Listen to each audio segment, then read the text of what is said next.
with our whole being. Hallelujah. Jesus declared that this is the greatest command, to love the Lord our God with our heart, our mind, with our soul. So, this is not about partial devotions. This is not about religious duty, but it is about the total love that we have. So, ang tanong, how many of us read our Bible? Kung hindi pa, you start reading the Bible. It's from Genesis to Revelation. Ano yung sarap? When I first finished reading the Bible, I was in Qatar at that time, 2010.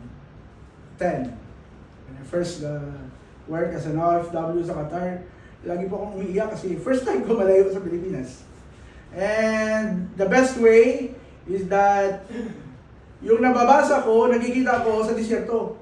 If you're going to read from Genesis, yung nagsimula, tapos paglakbay ni Abraham from Chaldees of Ur and everything, sabi ko, Lord, wow. Itong lupa na tinatayuan ko is just the composition of Middle East na yung nangyayari. Iyak ako na hindi ko malaman kung bakit ako umiiyak. It's just maybe a tears of joy, a tears of homesickness, naghalo-halo na. Pero it's the best feeling na ano tawag dito. Number one is that when I start reading the Word of God, mahal na mahal pala ako ng Panginoon. Just, I don't know if you experience that way, na special. Akala mo, thousands, ngayon is almost 7 billion na meron tayong population. We are one of that people that have been chosen by God. We never choose God, for the record. He chose us. Kaya yung pagpunta nyo dito is not an accident. Hindi aksidente, Ate Palos, na umabot ka ng 24 oras. But it's the purpose ni Lord. Amen. Diba? Lahat tayo dito predestined. Alam na ni Lord, He's an all-knowing God. Yung kagandahan, for God knows already. He knows our future. The best future that we have. So kung wala kang alam ng salita ng Diyos, ang most likely na kinakabahan natin, ano kayo mangyayari sa akin bukas? Diba? But the Word of God says, do not fear. Do not be anxious. Diba? For this morning, we talk about the love. First, a love that involves who we are. Yun ang gusto ng Panginoon kung sino. It is between the Lord and us. The love that involves who we are, our heart. Sometimes our heart, deceitful. Hello? Yung maraming heartache, di ba? Hindi ko pa alam bakit nakita dito sa heart. I love that involves your heart. Ang daming mga ang daming anong tao dito.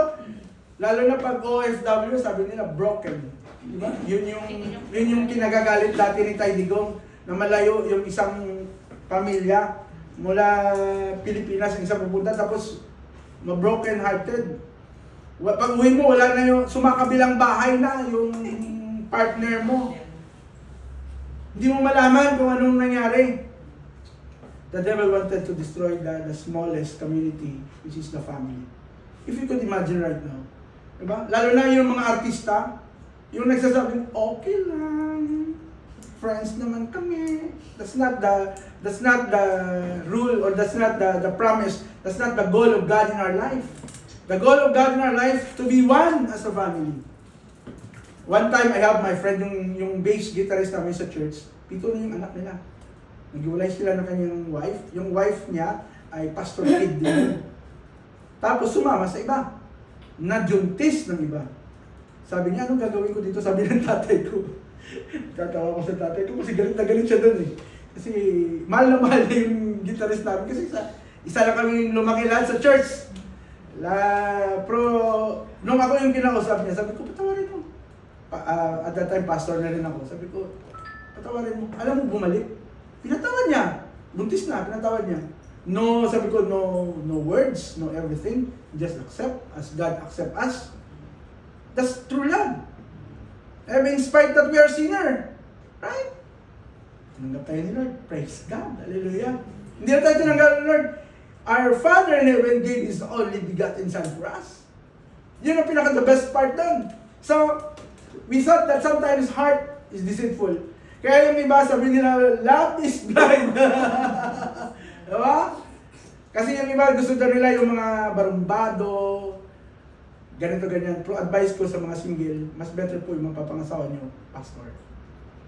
Doon sa mga single, kung hindi pa kayo, pero kung doon sa mga, you are already separated, pray for your husband. Wala imposible sa Panginoon.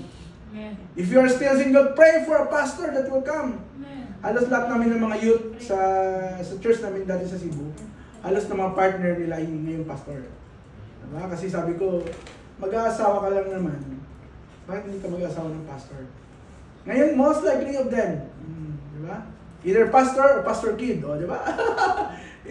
Dahil minsan sabi nila na, pero may one time meron akong kaibigan, dahil yung naging boyfriend niya daw, boyfriend ko nga dati, pastor din. Diba? Nagkakaiwalay din. But, walang imposible sa Panginoon. The devil, that's why the devil wanted to destroy the smallest family. So, love that involves who we are, our heart, number one. And then second, what give us life? Our soul. No? Hindi po tayo, we are just, travelers. We are just strangers in this world. Our main destination is in heaven. Amen. Hallelujah. Kaya i-enjoy natin yung moment na nandito tayo. Enjoy natin na pagdating sa langit, si Ate Palos yun O, di ba? Nagkita-kita kayo. Akala mo, hindi tayo nagkikita sa Pilipinas. Di ba? May mga kapitbahay ako dati. Yun yung mga classmate ko dati. Number one na classmate ko dati ay yun yung mga kadibati ko kasi puro sa singles for Christ. Di ba? Pero ngayon, one of the classmates of mine is already pastora na rin. Nasa Saudi siya. Tawa ko ng tawa nung nakaraan kasi sabi ko, may ikwa na tayo Nagkita-kita kami nun dahil namatay yung tatay ng isang kaklase namin. Sabi ko, may announcement akong gagawin. Sabi ko, wag. Kasi siyempre, ganun. But, we thank God, most likely, 60 or 70% of my classmates, they are now serving the Lord. Yung iba, nasa Baptist group sila. Yung iba, ang nakakatawa, yung tatlo na yun, yung dalawa na yun, isang church na kami natin sa amin. One time, galing kami ng Bicol, pag uwi ko, Isma, nandito ka, yes! Ginag ko talaga siya dahil first time na may kaklase ka na nagsisimba sa church, talagang iba yung joy. Tapos ako pangalawa, yun nga, yung isang kaklase mo na nandun sa Saudi. Ngayon, she's also pastoring sa Lorime na group. I was so blessed na nagmamadali siya palagi. Sabi niya, uwi na ako ng Saudi kasi may ministry siya doon, may hinawakan siyang group. So, di ba? Iba yung heart na meron. I do believe one of these days, hindi lamang po akong tatayo dito. Tingnan niyo yung katabi niyo.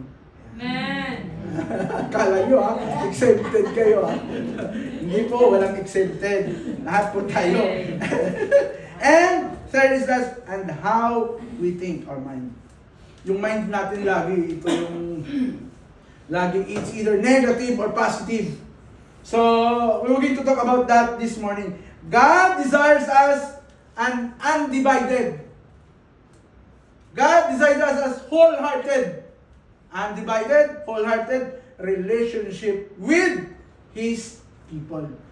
Tayo dito, that's why as a church, we treat everybody as a family. Ito yung grabe na problema na kailangan ng solusyon ay how we need to treat everybody. Sa work natin, maraming tinatawag nating epal, lalo na pag sinabi ng kabayan. Diba? Okay, not just in your work, but in my accommodation also. Minsan, maraming epal din. Diba? But how we need to treat them? Diba? Ito yung na-enjoy ko kasi sabi ko, Lord, wow. Yung fruit of the Holy Spirit. Love, joy, meekness, gentleness, self-control. Yung goodness, yung gusto mo ng blah blah blah blah, pero Lord, diba? Yung gusto mo nang magalit, pero relax. God is in control. So, number 1 is that love God with all our heart. Our affection